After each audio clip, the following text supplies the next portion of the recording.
The holidays are all about sharing with family. Meals, couches, stories, grandma's secret pecan pie recipe. And now you can also share a cart with Instacart's family carts. Everyone can add what they want to one group cart from wherever they are. So you don't have to go from room to room to find out who wants cranberry sauce, or whether you should get mini marshmallows for the yams, or collecting votes for sugar cookies versus shortbread. Just share a cart. And then share the meals and the moments. Download the Instacart app and get delivery in as fast as 30 minutes. Plus, enjoy free delivery on your first 3 orders. Service fees and terms apply. High Five Casino lets you play your favorite slot and live table games like blackjack with the chance to redeem for real cash prizes. High Five Casino has a giant selection of over 1,200 games, including hundreds of exclusive games only found on High Five Casino. It's always free to play, and free coins are given out every 4 hours. Ready to have your own high five moment? Visit highfivecasino.com. That's high, 5, casino.com. No purchase necessary. Void where prohibited by law. Must be 21 years or older. Terms and conditions apply. Ask me. Ask Iliza anything. It's time to ask. Ask me all your questions. Leave them in the Instagram comment section. Leave them on your Twitter or leave them on your Facebook. We'll see them. We'll read them. Then we'll give you answers. You know it. I've got it. I've got the answer. The answer. You ask me. I'll tell you anything.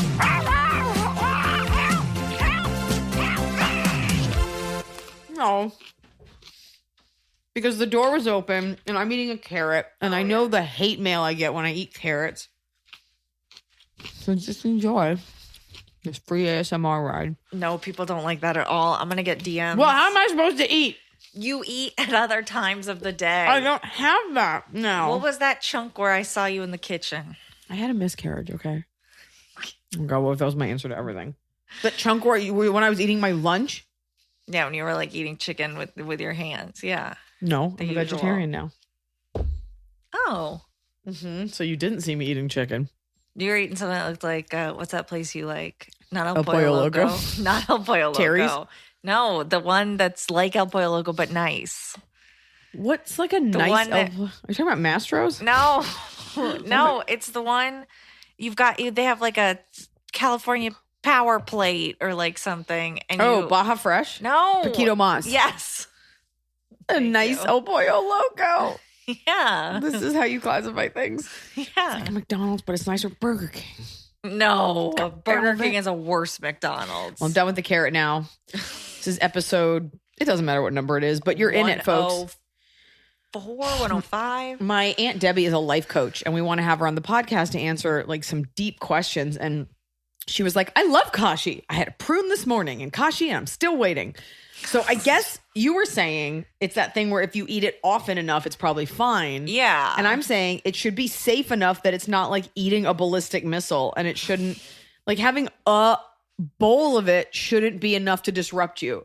It's not like that guy in Massachusetts that ate all that black licorice. He ate like a bag and a half for 2 weeks straight.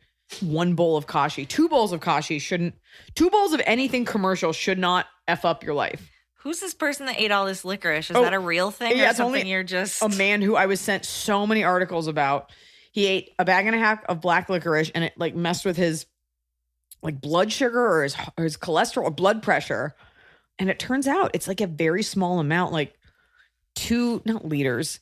It's like only like 2 ounces of black licorice a day for a couple weeks can like mess with your blood pressure. And I always thought it was like a healthy thing because it's kind of gross. Anyways, now that I've given you the candy, blood pressure, medical update, it's time to get into the show. You guys have a lot of questions. We've been having a lot of fun. Is it lame that I introduce it every time? And now it's time for the questions. Like, what's No, I mean, what else do we do? Like, it just opens and I'm Great like, question. someone's friend is dead. No, we usually open and you're like, something happened at my apartment, my broken heart's apartment, where there's a man, he's naked outside my window. I said, please go away. I'm breathing into a bag. Did I send you that picture of him when his shirt was off? Kick it. It was bad. Ew. It was bad. Asna.rizwan908 Sorry, the dog's in the background killing a toy. grunting. Good girl. Welcome to the Grunt and Tug. I'm your host, Candace. Hi, Liza and Emily. Let me start with that I cannot stand being painfully single right now. I asked you for advice a couple months ago on how to ask my high school crush out, and I finally did. Yay, except he doesn't feel the same way. Except I'm in middle school. But it's okay since he goes to college on the other side of the state and we're not super close friends. That's okay. Fuck that dude. I mean, you won't be, but like, forget him. Yeah. Fast forward a month or two, and one of my friends at his school drunkenly sends me some random dude's Insta thinking we were a great match. She doesn't even know him. LOL. I look at his Insta and he's perfect on paper. Uh-oh. Very cute, very liberal, psych major, I think, and very tall. Sounds like a lesbian. The problem is I just found out is that he is first crush's roommate. Should I shoot my shot? No. Would it be awkward since he's pretty much a stranger No. on the other side of the state? Would I be reaching for the impossible? It's so weird. Even There are if you don't so mean it to many. be. Listen to me. Tianfu. Oh, she knocked over a trash can. Excuse you. Listen to me. If I had $1 for every like liberal male studying psychology at a random school, I'd have like $50,000. So no, this guy isn't special. And if all it takes to be good on paper is liberal and like a BA, like an undergrad degree, like your bar needs to be set higher. You will look like a crazy person. Do not do it. There are other colleges. Yeah. Just move on. Stalk him from afar if you want to like sort of quietly get off to his pictures at night. Fine. It will only look. I appreciate that it was innocent, although something I feel like you're kind of lying to us. Do not. What's the best case scenario? I mean, yeah, right. Like, well, the best case scenario is you guys fall in love and none of this mattered. But like, you're gonna go visit him in that room and be like, are you gonna be like licking him while making eye contact with the guy you really like? Like, yeah, Zeke, this could have been you. Do not engage. Abort mission. Yeah. Sorry. Negative. And sorry about the advice last time. Sorry it didn't work out. But No. good that you moved on. That was good advice. Yeah, no, And it by was. the way, it still holds because the guy didn't like you. And if he did like you, and what if this guy's perfect? And then you'd be in like a weird love triangle in like a shitty dorm at a state school. So just hard pass. Yeah. I know you've already reached out. You sound super horned up and ready to go. So find someone local and get going. Stefan_NJ. Hey, Eliza, Emily, and Snow Peach. I keep seeing social media littered with life hacks, and I think most of them are made to validate hoarders' need to keep all kinds of crap around just in case you need it. Oh, Emily. But what? It's a paid ad. For me keeping my garbage in your home. Mm-hmm. But what is the one life hack you actually swear by, and can you please share it with us? For me, it's the online hacks about ordering plane tickets and hotels. Use incognito mode when looking for deals. Much love for all involved in this fun pod. Why? So they don't track your... Well, because if you when you visit it, you have cookies that you visited it. Don't visit my cookies. So it sometimes like it'll increase the price when you go back. Or Ew. like, yeah. Oh, really surreptitious, giving it a name like cookies. Like, they're just harmless cookies. May we install cookies on your site? Can I put Twinkies in your head? Can I put pie bites in your brain? You know, the life hack thing, life hacks can be tangible. They can be intangible. You know, a life hack is asking someone, like, how are you doing this morning to, like, change up the energy? A life hack could be adding lime to water to make it more palatable. Mhm. So, I don't know. I'd have to, like, prepare for that one. Do you have a life hack? Oh boy, it's your time to shine. So many ways to make their life better. Well, the reason this person is talking about like garbage is it's one of those things. You'll see videos for it where it's like, take a old juice can, cut it open, use one part, glue it to a hanger. I've always had issues with those. And it's funny that you're saying that because I feel like I've definitely said this before. I'm not saying you're stealing it. Where you'd have to amass so much crud and be actively looking for ways to utilize it. Because this idea that like, oh, you can make your own coat hanger. You're like, I'll probably just go buy one. Like you have to train yourself to, it's kind of like bringing your own reusable straw. You have to train yourself to always be thinking, how can I be thrifty about this? Because you always see those videos that are like, they just have like a soundtrack, no one's talking, and it's just a pair of hands. And it's usually written in like Arabic, like some random Middle Eastern mom doing these hacks. And it's like, you know, like put a banana peel on top of a soda bottle. See, instant gold. A lot of them I think kind of don't work too. And in the time it took you to do the hack, you could have done the thing. Yeah. I like those the are ones, usually just garbage.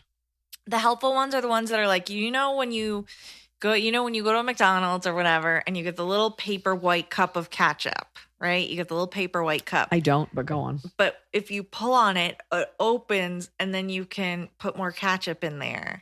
No, you're not. Yeah. Oh, I guess it does expand. It expands. So many and it's meant to expand. It's actually crazy how many products are not being utilized to their full potential. It's like, look at these ridges on the bottom of the box. That's actually to help you walk better. Like just things that you don't think about. And I wish there were a website that just showed, because those aren't hacks as much as here's like proper usage. Right. Well, then there's also like, you're supposed to open a banana from what we consider the bottom. They're like, that's how monkeys do it. Or the way to eat a pineapple is like taking it out piece by piece. We've all seen these. Yeah. And then they'll have like jackfruit videos. And I'm like, no one here is eating a jackfruit.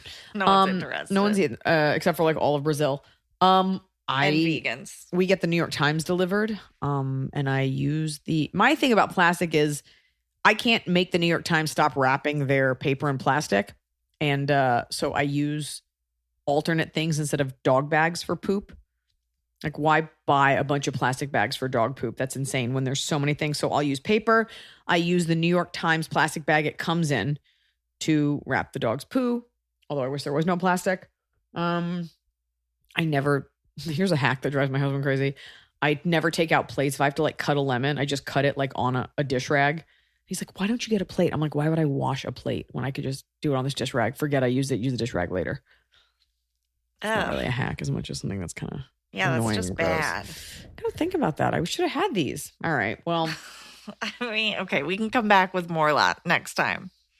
Cinnamon in your coffee makes it tasty. Okay. Brew your coffee, your black coffee with cinnamon, makes it a little less bitter. Rachel. Oh, okay, no, go ahead. I was about to say add water to your soap to make the soap last longer, but that's so known and chintzy. But you don't need that much soap. Bad. All right. A lot of people DMing in to say that I was right. About what? About whipped coffee being a thing during the first stages of quarantine. Yeah, I believe you. Okay. Here's a hack.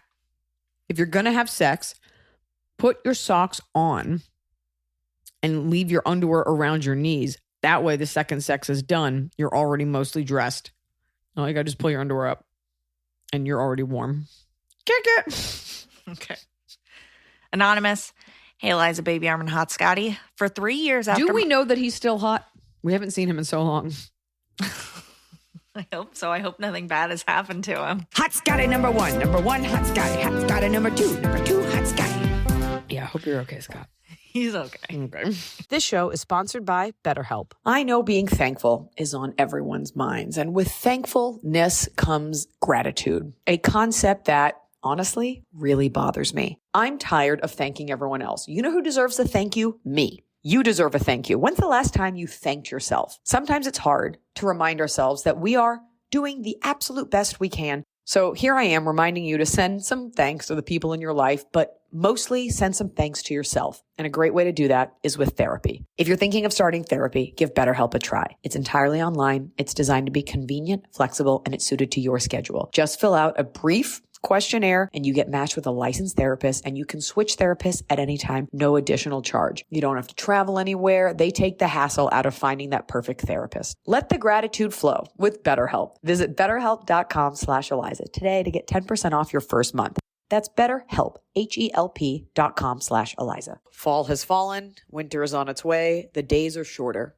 But just because, they feel shorter. And just because the days feel shorter doesn't mean your to-do list gets any shorter. You still have to power through your busy days. And a great way to do that is with nutritious food from Factor's no prep, no mess meals. At the end of a short day in the fall or the winter, the last thing you want to do is have to cook. Factor has got you covered from breakfast, snacks, dinner, anything in between. Factor has easy, nutritious options to keep you fueled, like their chicken Florentine with spinach and garlic chili cauliflower. You bet. That's what I want to make myself at the end of a day where I am exhausted and my husband isn't home. Whether you like routine or you enjoy mixing things up, Factor has you covered with 35 different delicious meals every week and over 60 additional convenience options you can add on, like keto cookies, pressed juices, and smoothies. And because Factor meals are chef prepared and dietitian approved, you're going to love not only Factor's meals taste, but also how they support your goals, even if your goal was just making yourself dinner. Head to factormeals.com/Iliza50 and use code Iliza50 to get 50% off your first box and 20% off your next month. That's code Iliza50 at factormeals.com/Iliza50 to get 50% off your first box,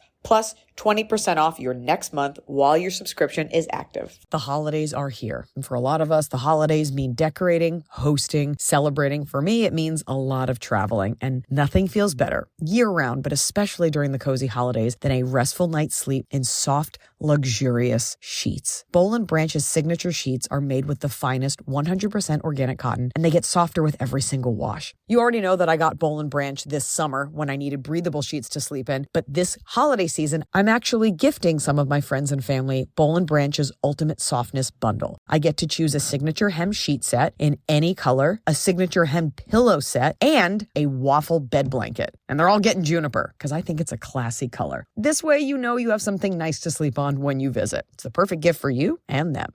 Gift you and your loved ones a better night's sleep with Boll & Branch. And right now is their best offer of the entire year. For 25% off plus free shipping on your first set of sheets, head to bollandbranch.com/Iliza. That's Boll & Branch, BOLLAND branch.com/Iliza for 25% off. Limited time only. Exclusions apply. See site for details. For 3 years after my undergrad, I got a job as a teacher, knowing that it was not what I wanted to do with my life, but it was the only job I could get. I worked my butt off so I could gain more skills and get a better job. Right before the pandemic hit, I was offered another job in my field, so I quit teaching for this new position. The job offer was rescinded when the pandemic hit, and I was left with nothing.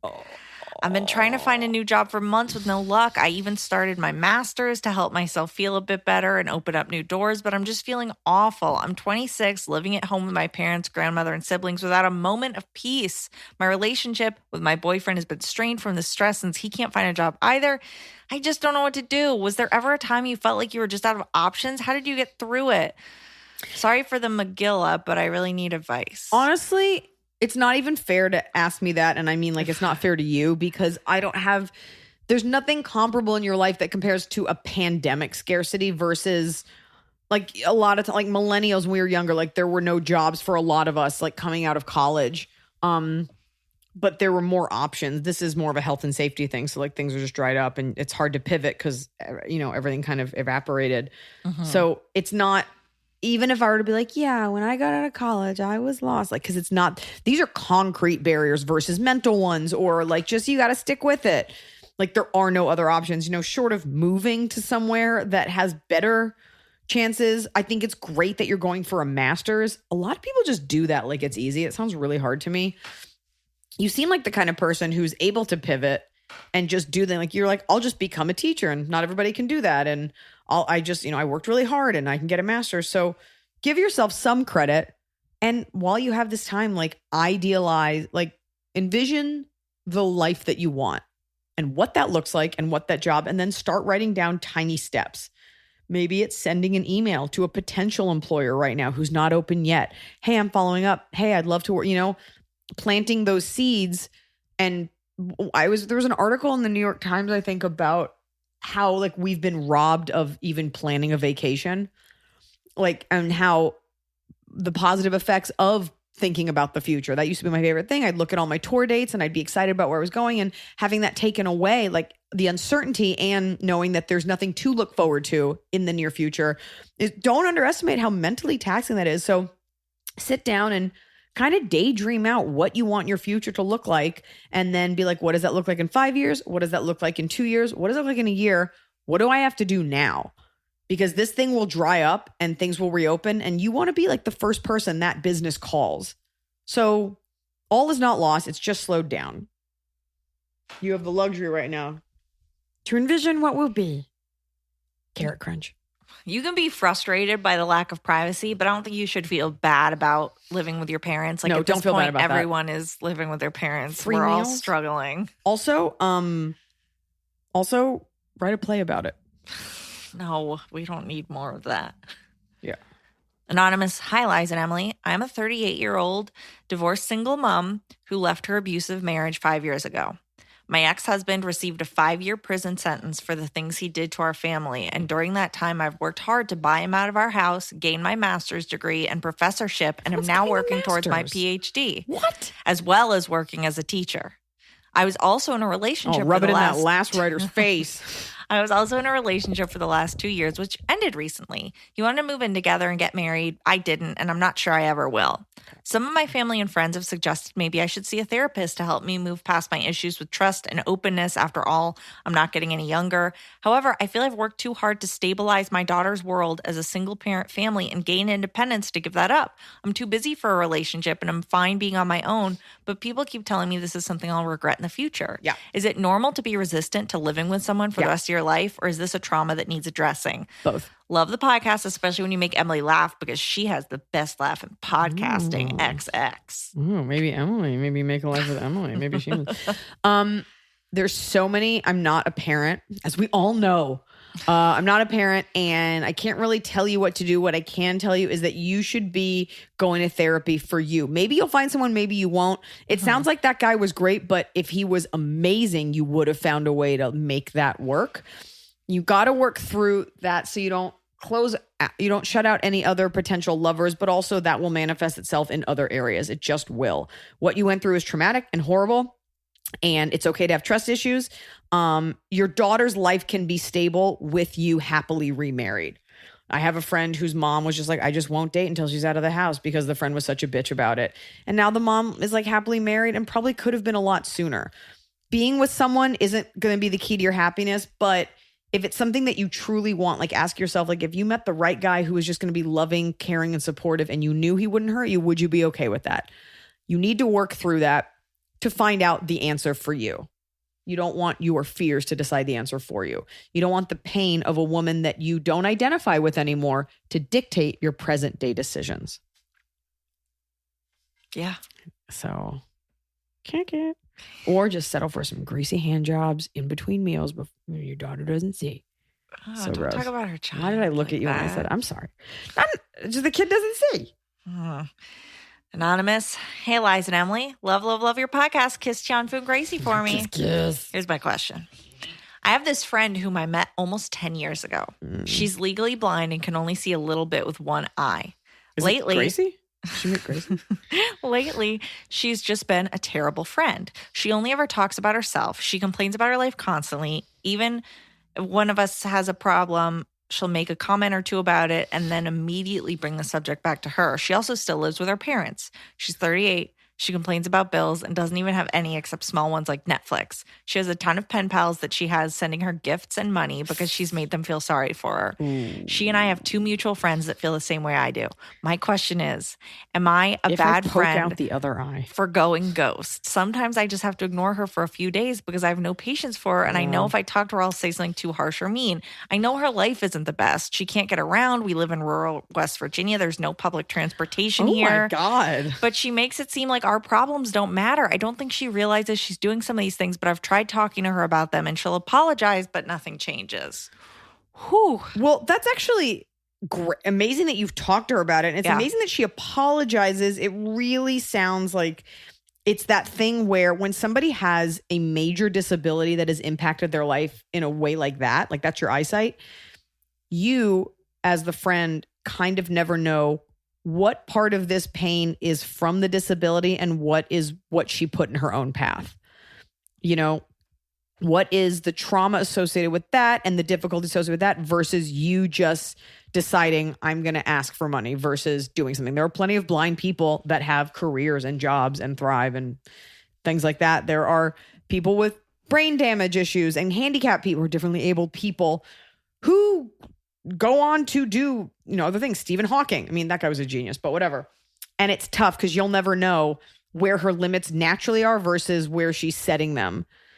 It sounds like she feels just kind of stuck and she's found this outlet in pitying herself. And it's so hard with you as like a fully sighted person to be like, just suck it up because you don't know where her limits lie. But I wonder if you could have a conversation. I mean, and it's also okay. It sucks because you can't, it'll just look like you stop being friends with the blind girl. I've definitely had a friend or two like that where they have their own issues and you're like, it's kind of a bummer to hang out with you. And I hung out with you in the first place and I don't care about those issues, but you're making them issues. And that's, you know, I don't know what kind of therapy programs they offer there in West Virginia, but I will tell you, it's nice that you felt that you could say something to her and you might find a nice way to be like, here are the things that I love about you. And sometimes it feels like you get so down or you rely on pity so much, that I think it clouds how great you are and all the great things that people could see about you, because you don't want to, you should impress upon her that you don't want to be beholden to the charity and pity of others, because nobody's thriving with that. Like people that accept welfare, like they're not proud of that. It's something that you do because you have to do. Like my brother really mentally struggled with taking donations from people when his house burned down, because that doesn't make you feel like a man. That doesn't make you feel proud. But, it was nice that he had that option and people did it, but he felt really bad about it. And I think that actually adds to her crumbling self-esteem. It's kind of like eating junk food to feel better. Like in the moment you do, but ultimately you will feel worse. Right, because you're talking to her and being honest with her and saying, this is how this makes me feel. And she goes, oh, I'm so sorry. And then she has 30 people that are like, no, what else is sad about you? And you should tell her like it's sad porn. People are like kind of getting off on that. She's sad. And the fact that she's selfish is a little unfair because she probably has to be. She has to look out for herself. She has to do all this compensating because society's probably pretty shitty to her. Right. But you can say to her, like, I don't think of you as less than, and I don't think, I think you're smart and I think you're all these things. And I want you to be the best version of yourself. And we're friends. And you only talk about yourself and it hurts my feelings. Like, treat her like an equal, not like a child. Yeah. But if she's not changing, it's not your responsibility. I had amblyopia. I can make eye jokes. I had to wear an eye patch when I was a little kid and I'm still a nice person. Okay. Kick it. All right. Anonymous, I really appreciate all your comments about not asking women about when/if they're going to have kids or more kids. It's not their business. They don't know how hard some of us are trying. It's your business that you had a miscarriage. Not your business. Question. Okay. In a few weeks, because I have to have surgery, because my left fallopian tube was found to be blocked by a dye test with an ultrasound machine. I had an ectopic pregnancy in February, and we actually caught it fast and were able to use methotrexate to get rid of the pregnancy, thus saving my left fallopian tube, or so I thought. But now that it's blocked, I have to have surgery to see why it's blocked and then to remove what's blocking it, or if that's not possible, remove my tube I fought so hard to keep. Oh. Now, my question is, I work in a small office as a prosecutor and will be out of the office only 3 days after surgery. My close work friends know about my ectopic. Be out of the office only 3 days after surgery? I think for just like a total of 3 days, she'll be out of the office. My close work friends know about my ectopic as well as my coming surgery, but we're so small of an office that I don't know what to say to other coworkers who are nosy and also to my judges who ask due to scheduling court cases. So what do I say to them? Nothing. You say what you're comfortable saying. You have no reason to be ashamed of this. I cannot tell you that this won't impact the way people see you because they're stupid, but you say what you're comfortable with. And the God's honest truth is, legally, and I think you should know this, I don't think they're allowed to ask you anything beyond that. Personal, medical issue, medical emergency, medical recovery. You have to be okay as a woman, and we're not okay with this, with giving no more information. You do not owe anyone an explanation for the way you are existing.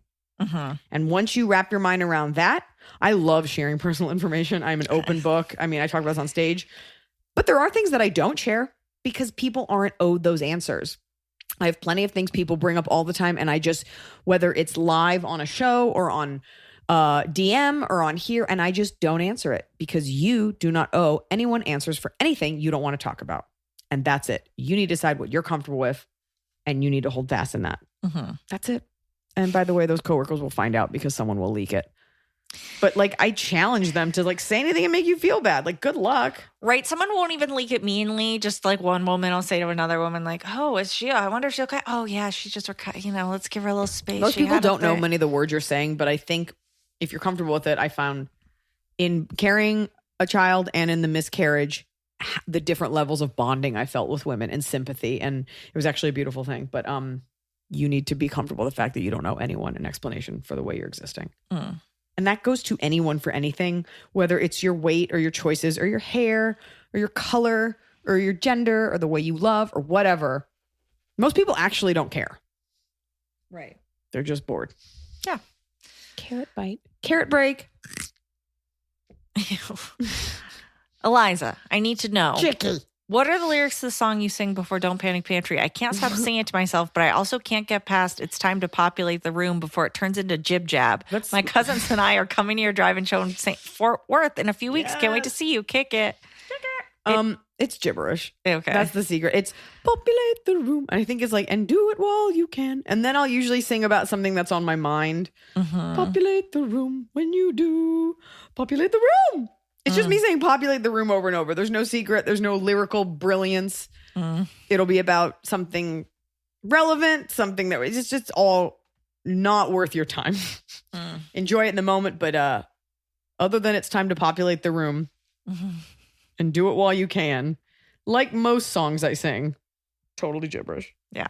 So finally, fall is here. I have been looking forward to it. I have had a hard year in a good way. You know, like I had a baby. I have been on a nonstop tour, nonstop traveling, and it's been hot. So I'm looking forward to, of course, pumpkin spice, everything, cooler weather, and slipping into a cozy sweater from Quince. I've talked about Quince before. Quince has beautiful leather jackets, cotton cardigans, soft denim, and so much more. All Quince items are priced 50 to 80% less than similar brands. Dressing expensive doesn't have to be expensive. Their clothing is beautiful, it's durable, it stands the test of time, and it's what I like to call a capsule wardrobe. I got an Italian wool cocoon coat. That's one of those, you know, it's got like a European collar and it covers my butt so I can walk around New York City and not be chilly. And Quince only works with factories that use safe, ethical, and responsible manufacturing practices. Get cozy in Quince's high-quality wardrobe essentials. Go to quince.com/Iliza for free shipping on your order and 365-day returns. That's QUINCE.com/Iliza to get free shipping and 365-day returns. Quince.com/Iliza. Everybody sleeps, but no two people sleep alike. At Coop Sleep Goods, we celebrate the way you sleep differently. We believe everyone deserves a great night's sleep with their own pillow, and the adjustable, customizable Coop pillow makes it easy. Whether you're a side sleeper, back sleeper, or even a starfish, we've got the perfect pillow for you. Crafted with our innovative memory foam and microfiber fill, our hypoallergenic pillows adjust to you, not the other way around. Just tailor the fill for the perfect fit. Add some in, take some out, until your pillow's just right for you. See why luxury hotels and spas worldwide feature Coop Sleep Goods and why we have tens of thousands of 5-star reviews. With our 100-night risk-free trial, you've got nothing to lose, except those sleepless nights. Get up to 50% off selected items during our Black Friday Cyber Monday sale when you visit coopsleepgoods.com/comedy. That's COOP sleepgoods.com/comedy. Populate the room. Anonymous. Hi, Eliza, Emily, and Biscuit Nose. I love hearing your podcast. It brightens up my day, especially when dealing with the public at a grocery store. Just want to start off with some backstory real quick. I grew up... What if they were like, backstory? I work at a grocery store. Anyway. Grew up with 2 younger brothers and loving parents. I'm really close to my dad, and I'm 25 years old. I recently received a message from a random person claiming to be a friend, telling me my parents are hiding a secret from me and my dad isn't my biological dad, and that I have a brother that knows about me. I asked her on my family why someone would play a weird prank on me. Everyone I asked didn't seem to know anything about it. I brought it up to my mom, and she didn't seem to know either, except I noticed she seemed upset. Well, yeah, it's a weird thing to hear. Fast forward a couple weeks, and I'm sitting down at the table with my mom and dad. They proceed to tell me that my dad isn't my biological dad. Oh my God. Apparently, my mom was in a relationship with a guy before she met my dad. The one that raised me is my real dad, and the guy that left I will call the other guy. And she got pregnant. He left her and went to Mexico to marry a woman there. When she was 3 months pregnant, she met my dad, told him about me, and he stayed and loved my mom and I unconditionally. Oh my God, I love your dad, and I have goosebumps. I want to cry. Emily's crying too. So my question for you guys. He loves you. He was like, I'm into it. Emily's got classy eyes. I do. Oh. So my question for you guys is, do you think... It's like Bridget Jones's baby. He was willing to stay even if... Did you see that in theaters? No, but I did watch it recently. So my question for you guys is, do you think I should get in contact with the other guy and my half-brother? I'm just confused as to why they would want to get in contact with me after 25 years. Well, I don't know why they did it over DM so ominously. I don't like any. They weren't like, hey, I'm your half-brother. I would love to like get to know you. No, it was we know a secret about you. But I will say, oftentimes, because it's hard to convey tone over text, maybe it wasn't that. Or they could be bad at texting. They're like, I just felt like I should reach out randomly. After 25 years thing doesn't bother me because you don't know the circumstances. They could have just found out and they want to know that. I wouldn't worry about that. You need to decide how you feel because here are the facts. It will not change the fact that your real dad is Zeke, the man who raised you. I don't know his name. That is your father. That is not, he's not your biological. It doesn't matter. That is your dad. And what a good man that is. And that's it. And nothing can take anything away from that. I would talk to your mother because this man might be a bad person. Sounds not like the greatest guy. It might not be worth it, but you have to decide, like, of course it's natural. It's going to be natural to be curious about that. You have to decide how you feel about that and talk to your mom and go in it, eyes open. And don't let them in right away. You don't know what they want. You don't know their intentions. Be a little guarded, but make sure it's always serving you. You don't owe them anything. Right. So whatever makes you comfortable is good. Beyond that, blow that shit wide open. Talk to your mom. Be like, why did they say it now? Maybe there's a reason. Maybe someone's sick or something like that. Make sure they're getting nothing from you and you're getting everything. And if they're wonderful people, maybe you open it up. But I think first and foremost, you need to let your dad know how much you love him and how much how much you love him and how he'll always be your dad and how much he means to you. Yeah. Then talk to your mom. Then decide how you feel. Decide what you want to get out of this. Yeah. Do you really want to see a man who has like some of your face? That's what you're going to get when you meet your biological father. Do you have a chromosomal abnormality? You want to blame someone? Are you colorblind? You want to know where you got it from? Anyway, I can't answer that for you. No, but it's nice you have a good dad, good mom. And reach out to that sibling and be like, why'd you do it like so ominously? And then they'll be like, oh, I didn't mean to. Well, I'm 58. we don't know if it was the sibling that reached out. It was just that someone reached out and said, like, Crack I know that something. account. Oh, that's even weirder. People are so fucking weird. Well, it's all blown open now. And if that person's objective was to like fuck up your life, they didn't. Your mom told you and your dad and it wasn't theirs to tell, but they did. But I also understand why the parents might not have told you because, I mean, your dad has been there from birth, like pre-birth. That's your dad. From little embryo. And by the way, there's also the version where biological dad wanted to reach out and your mom kept him away. Like you just don't know. Don't be angry at your parents for whatever their choices were. They did the best they could. That guy either is a good guy and your mom kept him away for whatever reason, or he's a piece of shit and she kept him away, or he never reached out. But just be sure to be kind to your mom and stuff. Yeah, he probably wants a kidney. So go out and drink a bunch so your kidney's all weird. You can't give it to him. I don't really Cut know. out your own kidney. Yeah, go box a bunch. Bloody it up. Cuddy 98. First and foremost, love all your work. Read your book and quote you on the daily. Thanks for making me laugh every day. Yeah. Here's my question. Brace for the long backstory. My senior year of high school, I met this guy. His name shall be Joe. He lived 2 hours away, and I drove up to see him most of the time. After graduation and 1 year of dating, we moved into an apartment with one more roommate. Let's call her M, who was an amazing friend. Anyway, as what you well know, living with someone is way different than just dating. So after 1 month, the rose-colored glasses came off, and I saw how shitty he treated me. I ended up meeting someone else who actually cared about me, and I broke up with Joe. He didn't take it well. I moved out of the shared apartment and left him and Em at the new place. I already continued paying rent, but they declined. Fast forward 1 year later. I woke up to a huge paragraph Snapchat text from Joe. He was forgiving himself for what he did to me and forgiving me. Keep in mind, I never apologized. Honestly, all I could think was, fuck that. And I messaged back saying I do not want to speak to him anymore. Next day, I got an email from Em. It was a novel. She bottled everything for a year. I can see why she needed to let it out. But at that point, Joe and Em were fucking, and I hadn't spoken to either of them. I thought they were out of my life. Fast forward 2 more years. This last Friday night, I randomly go to my mom's to have dinner with her. Oh my God. At 9 p.m. What did you have? What did mom make? At 9 p.m., there was a knock at the door. Oh my God. This it is was better than Joe. the adoption story. Small heart attack, but I opened the door and he seemed shocked to see me. Because he's fucking your mom? My God. He asked to talk to my parents to try to bring us back together, but he saw we were already How did here. he know you were there? I think it seems like he was surprised to see her and just wanted to talk to her parents. When was the email? 2 years ago. So there's 2 years between Or the maybe email? not. Hold on. Let me scroll up and then we'll finish Now this. fast forward to a few years later. A year after she got the paragraph, then She goes to dinner. She got the paragraph from him a year after breaking up. Now it's been 2 more years since that. Okay. So 2 more years since the paragraph. Oh, wait, hold on. Let me keep going. Then proceeds to break down crying / hyperventilating. I proceeded to calmly explain the last time we spoke 2 years ago, we should not speak anymore, and I shut the door. He drove away. A few days later, I messaged his brother. I was closer with his family than Joe himself. And his brother didn't know anything about it. Sorry for the backstory, but what do I do about Joe? Do you think he's stalking me for all these years?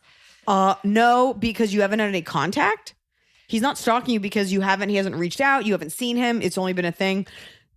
Just deflect, ignore, distance. Don't tell your family not to reply to him if he reaches out. Do not engage. There you go. Deflect, ignore, distance, rejection. Ditter. Ditter. Because as someone who has a stalker, there is very little you can actually do when someone is insane and does want to stalk you. It doesn't matter. I've never met this person. It doesn't matter. And almost all women do have to deal with something like this. Doesn't matter if you're famous or not. Someone's going to be crazy. They're going to be crazy. It doesn't sound like stalking because you had no contact. The fact that he showed up at your parents' house is a little weird. You have to sit with your parents and be like, I do not want communication with this person. I want nothing. Continue to block, ignore, be mindful of where you drive, things like that. It sounds just like his life, like he's just kind of like a little crazy. It sounds like you can kind of ignore him. You will not get a restraining order. He hasn't done anything. And I can tell you personally, it is very difficult to get one. I do have one. Stalker, I'm reticent to use, but it's all so weird. And I would just keep deflecting and rejecting. Do not engage. No talking. That is the last conversation you will have with him. And the next time he shows up, you call the cops. Yeah. Right. I mean, and they probably won't be particularly helpful, but. No, but at least you're showing him, if in case he is saying like, hey, I do not want this. Yes. And you can just say those words. I have nothing to say to you. I do not wish to communicate with you. This is an unwanted interaction. That's it. Ask your parents to keep an eye out for that because, what if they see him driving by? What if whatever? It's a little weird that he showed up. I'd like to get more clarity on that. You do not engage. Maybe you have a new boyfriend now. That always helps. But just try to block it out as much as possible. And people tend to move on. Oh, that's so weird. So weird. Sounds kind of like a loser. Yeah. Like he's just both and M2. Right. Just you're done. You're young. You live together. You're done. We're moving out. We're moving on. In 5 years, none of this will have mattered. Correct. I did some shady shit and knew some weird people, and I couldn't tell you where any of them are now. Moving on.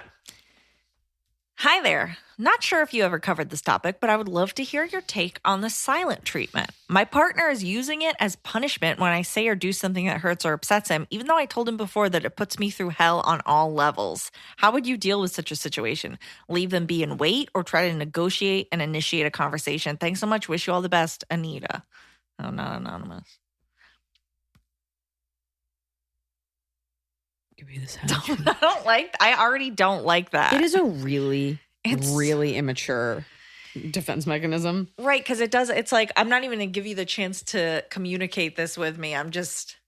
What's great about the silent treatment is you can get out everything that you want to say. And the person obviously is listening unless they have like special robot doors in their ears. I think if this is really your partner, like earlier today, I was holding an ice cold carrot and Smokey Esky had his shirt off and I touched his side flank and he like winced and I thought, oh my God, why did I do that? Like, why would I want to make him uncomfortable? In our relationship, no one has a perfect relationship, but you're never trying to hurt the other one. And we always kind of stop down and we're like, well, here's what bothers me about, like, you always talk about it. You're always aiming to be better. So if you say, when you give me the silent treatment, it makes me feel X, Y, and Z. Why do you do that? And maybe he'll say, I do it because of this behavior of yours. And then you could have a conversation. But if you really explain, like, when you do that, it doesn't help. It doesn't further a conversation. It doesn't get us closer to a resolution. And it makes me feel worse. Yeah. Is that your goal? To hurt me? He'll be like, no, babe, I never meant it. It is frustrating. You just gotta try again. It is really immature. It's up there with like repeating the ends of the words, like trying to say the words of someone saying it, which I think is hilarious. But you are dating a child. Anonymous. Although silent treatment in like couple second spurts is a very funny thing. Anonymous. To give you a bit of backstory first, I apologize if I begin to ramble. This guy and I met on the internet about 5 years ago when I was a senior in high school. We chatted and were flirting with each other until I stalked him on the internet and found out he had a girlfriend for 2 years. Ew. He's 10 years older than me, so at that point, he was 28. When did you meet him? She was 18. She was a senior in high school, so 17, 18. Yeah. I stopped talking to him then, but we reconnected on Twitter a year or so later. We continued talking up until today. He would say he never wanted to have kids or get married until he started talking to me. He told me this, plus plan future dates and tell me I would eventually get to date him and how we would spend holidays with my family. You will eventually get to date me. And how I would get along with his parents and all that jazz. He told me this all while he dated this girl. Oh. He would message me for a day and then ignore me for 3 weeks, etc. He told me his lease on his apartment with his girlfriend ended on September 7th and he would break up with her before then. Obviously, he didn't break up with her. So we only called a few times and messaged each other although we only called a few times and messaged each other for years, how do I just get over him? I know this might be silly, but it's like a high every time he messages me and I'm just over it. Totally. Sorry for the book I just wrote. Love your work. Can't totally wait to see you. We as women, like, look, women do this. Like, look at all the things you just laid out. And you're like, I still love the attention. He's one of those like Svengali, like, oh, I'm the only person in the room when he talks to me. You need to get another boyfriend is what you need to do. You need to start talking to guys that will treat you like a human. You might be one of those girls that just like is a glutton for punishment. You just reread what you just wrote. This guy has cheated multiple times emotionally. I don't think you've ever even hooked up with him, right, Emily? Right. It was like an online. You're living in that fantasy of like what could be. It's the reason you crush so hard when you're a freshman on like the senior that you're never going to date. It's the reason you crush so hard on a celebrity. You haven't woken up next to their morning breath. You haven't had a chance to have a shitty date with this person or a shitty fight or touch them on their flank with a cold carrot. You haven't met them. So you only have the most idealized version of them in your head. Part of me is like, you should meet this guy and see how much he sucks. But like, if you date this guy, he will cheat on you just like he did the last 10 years with these random girls. That is such a classic cheater's line. Like, I'm going to be breaking up. Men have used it forever. Like, I have a wife, but I'll be breaking up with her soon. Just sleep with me in the meantime. This guy is the worst. I would just cold turkey, shut it down. Block, erase, and find a way to move on because you will never date this man. He will never date you. He is using you to feel good because he feels totally trapped in his own life. Block, erase, run, do not walk from this. That's it. You are an idiot. She called me an idiot. You are an idiot if you continue to engage. We all do things that are bad for ourselves. I compulsively use Instagram. Now my neck hurts. I had a guy that I didn't really like and I would erase his number and then I'd go online to my phone bill and I'd find it and I'd write him back. I had a boyfriend that I thought was a crazy person, but I date him when I was bored. We all do shit like this. I am trying to save you the heartache. This man will just be absolutely worthless for you. Yeah. Run, do not walk. Find another boyfriend. Get a distraction. Get a hobby. Start dating women. Get a chinchilla. Anything. Start taking up running. Whatever. Cut off your hand. Like whatever. Do something to distract you. Yeah, that's all you can do. He sounds like such a fucking loser. He's not worth it. 28, he was talking to an 18-year-old. Yeah, who was in high school, not even like 18 in college. Yeah. Do you know how little you are at 18? Yeah. 28 is a grown man. Yeah. That is so fucking gross. Ugh. A 28-year-old with a 38-year-old is still like, what are you doing here? Right, like what are you talking about? So gross. Yeah. One step away from like pulling up his Camaro to the middle school. Mm-hmm. So gross. Everything about him is loserville. Yeah. And you're my fan and I don't want losers in my audience. So don't be a loser. Do not date this man. Don't bring him. And don't come to my show after you communicate with him because I'll know. Yeah. Because I'll smell it. Ugh. Now don't bring him because I'll see the disparity between your ages. I'll see it in the meet and greet line. I'll be like, who brought their daughter? Oh, it's my boyfriend who I just met. Who's totally not cheating on me. Ew, he's such a loser. Yeah. Oh, I can we taste hate it. him. Hey, Iliza and crew. Hope all is well. It tastes like squared-toed knockoff Steve Madden for men's shoes. That's what it sounds like. Loserville. Kick it. Hey, Liza and crew. Hope all is well. While you guys are enjoying heat waves, it's starting to get chilly here in Ontario. My question is in regards to bridesmaids. I originally asked 3 girls to be my bridesmaids: my sister, best friend number 1, and best friend number 2. Another girlfriend of mine, who I'm also very close with, and who is also close with bridesmaid number 2, has become even closer recently. We text and FaceTime all the time and hang out when we have time. Would it be odd to ask her to also be a bridesmaid after the fact of asking the other girls? My wedding isn't until late 2021. Side note, I asked a 4th girl to be a part of the bridal party, but she declined, stating that she wouldn't be able to dedicate the time to me. Feels like she's too old, which she isn't. She's only 34, but I respect her honesty. She doesn't want to do it. She doesn't want to do it. If you're bringing her on because you actually like her versus like, oh, I just need that 4th set of finances. Yeah. You also have time to decide this thing. I would give it a beat since you just became friends. A lot of us, you look back at your wedding, you're like, why did I have that girl there? So make sure it's a real friendship. But I don't think it's the weirdest thing, especially if the other 2 girls like her. It's also not the biggest deal in the world either way. But just give it a beat to make sure you actually, it's not just like, oh, we're friends now. In 3 months, you may not be friends. So just give it a beat. Yeah. But it's not a big deal. No, I mean, I don't think she's going to be like, well, I know you asked those other people before, so now I'm offended. I think she can only be, touched that you asked, and whether or not she wants to take on that responsibility is her choice. Who have weddings that I wasn't invited to. Like, it's tacky to be like, why wasn't I invited? Like, you don't know other people's finances or what they want or anything like that. Yeah. It's fine. Hunter should have had me as his best man, but he didn't. Okay. I mean, I don't know about that. I think he regretted it later, but that's fine. Having you as his best man? Yeah. I'm the best man he knows. I don't see gender. Bestminster Abbey. See Parish in motion? I'm 31 and just moved out. I finally moved out of my mom's apartment, moved across the country from New York to LA, and flew during the pandemic for the first time all in one day. Everybody's telling me all week, you can do this, and I can, but it's a lot to take at once, and everybody around me wants to teach me how to be independent, which I'm working on. I'm learning to drive, getting a first apartment. I have to find another job. The moving out just took a long time. How do I show everybody I'm working on it and being independent without burning myself out? I don't understand the question. So I think this person is working on being independent. They're making all these life moves, and everyone's like, yeah, you got this. And she wants to show them yeah, I do got it. I don't know. I don't know why that's even a concern. You're doing it.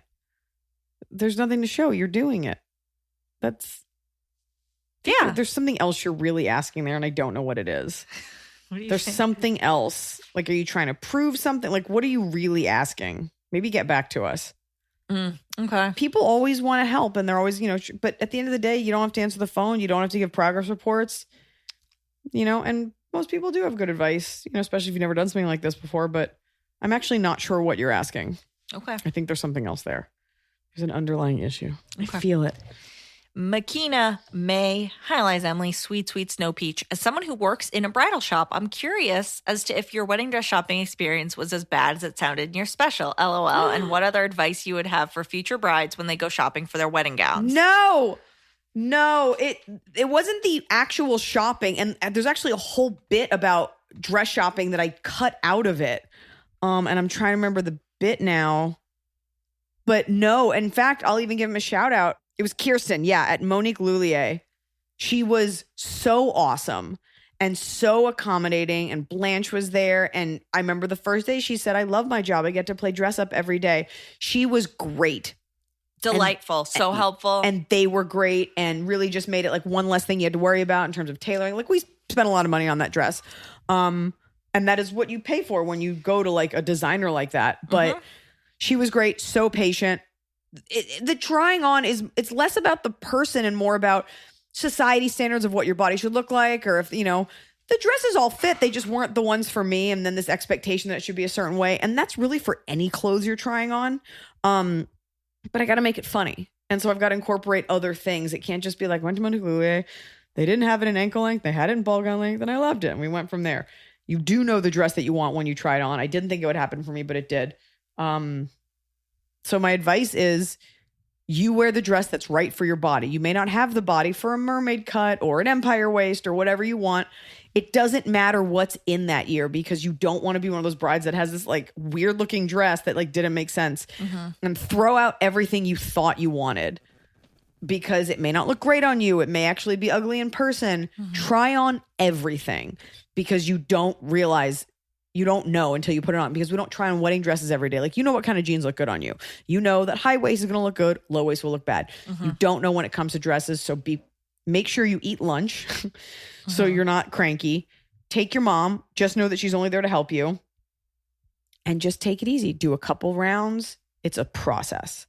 Yeah. You might, if you don't find out on the first day, that's fine. Set up some more for the next day. That's it. Take it easy. Don't go so hard on yourself. And remember, they can tailor everything. Just because you put on a sample size and it's too small, it doesn't matter. Yeah. They got a billion sizes back there and they will tailor it to you. Don't beat yourself up because you are a size 8 and you're not fitting into a 0. Take it easy on yourself, on your body, and don't go crazy. Give yourself a budget because it's over and now it sits in a closet. We're going to close out with a meta question from your 954 boy. Is a question really a question if it's only a question?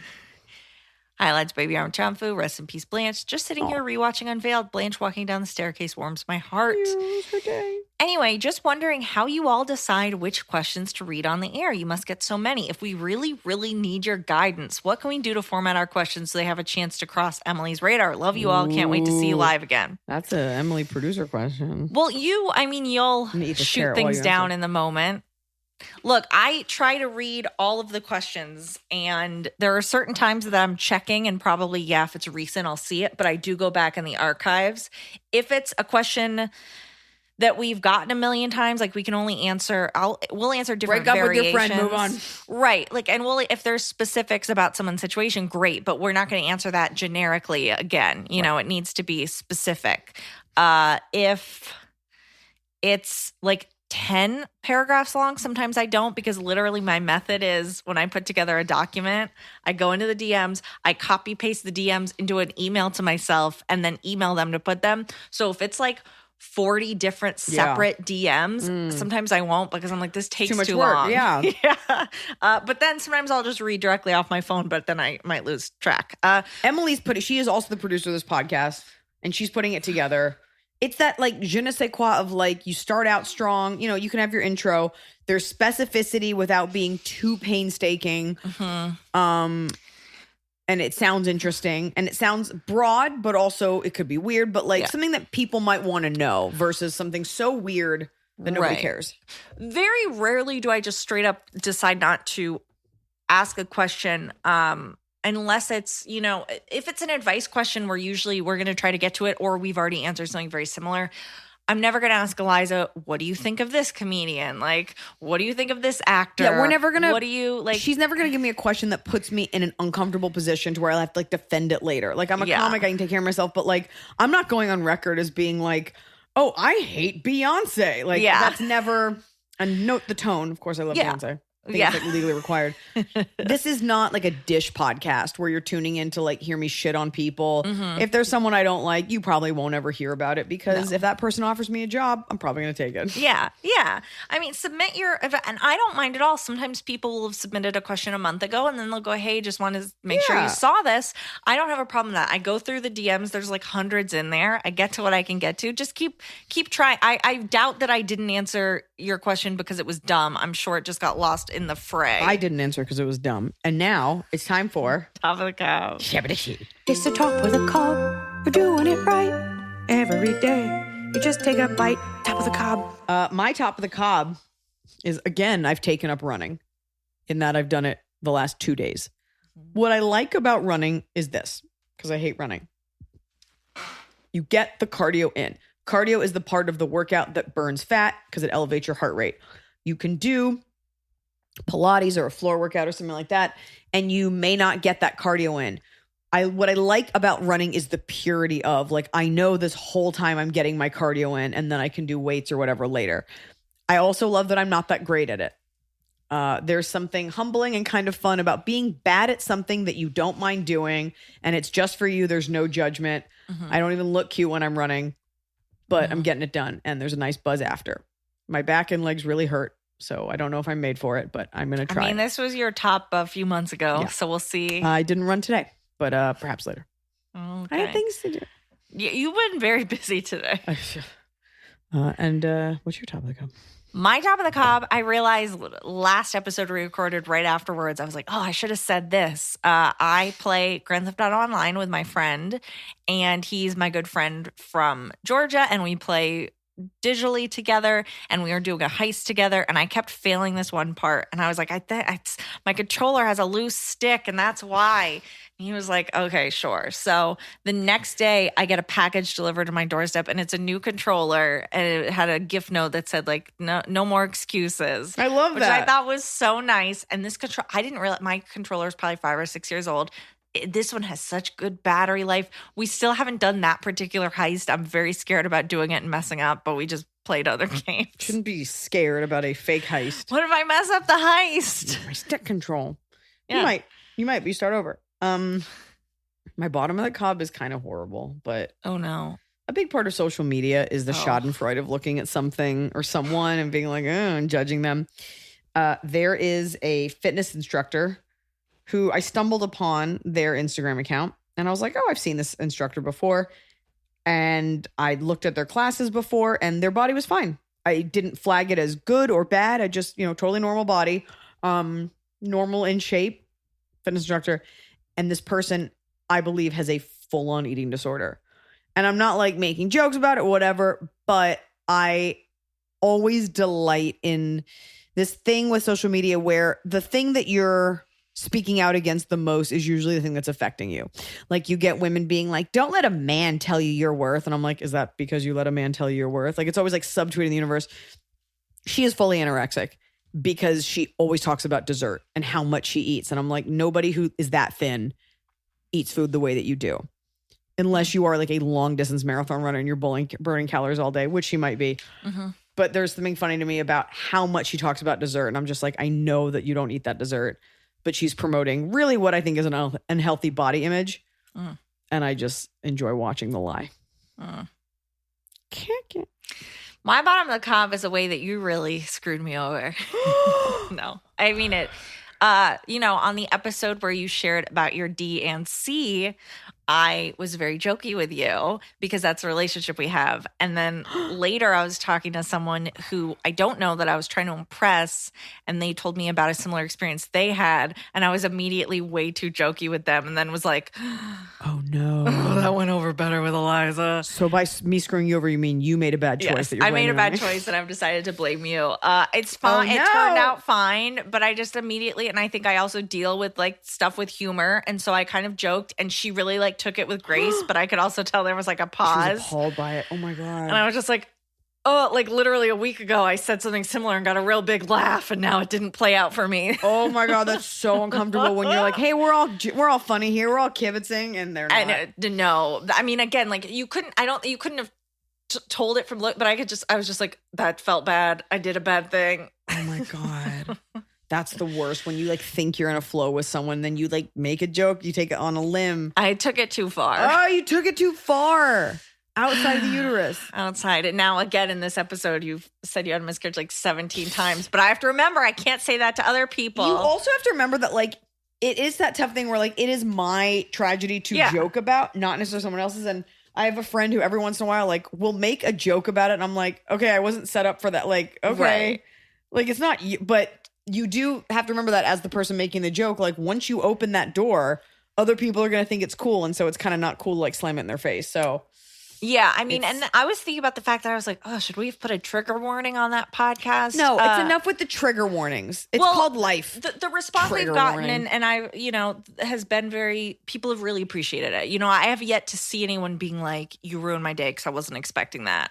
But I've Your seen day? other podcasts How where about my day? I'm not expecting it. No. Your second-hand tragedy of hearing about my first-hand tragedy doesn't trump my emotions. Fair. That's like being like, I don't want to watch Schindler's List because that's so horrible what they went through. Yeah, you got to watch it, Emily. Oh, God. No, the trigger warning, we're too sensitive as a society. Trigger warning. I prefer what a the trigger way that warning you is? shared it. Get ready. Fire. That's a trigger warning. Getting ready to fire. Okay. I have a weapon. Okay. All right, so yours is embarrassing yourself and mine's my anorexic trainer. Embarrassing myself, and I blame you. Mm-hmm.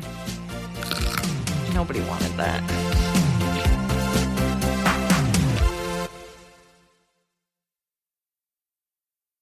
It's time to have your high five moment with High Five Casino, the top social casino where the action and real prizes never stop. Fun spins and big wins are right at your fingertips with over 1,000 games, including High Five Casino exclusives. High Five Casino is always free to play with free coins given out every 4 hours. Sign up today for a free welcome offer that can get you spinning and winning right away. Visit highfivecasino.com. High Five Casino. No purchase necessary. Void where prohibited by law. Must be 21 years or older. Terms and conditions apply.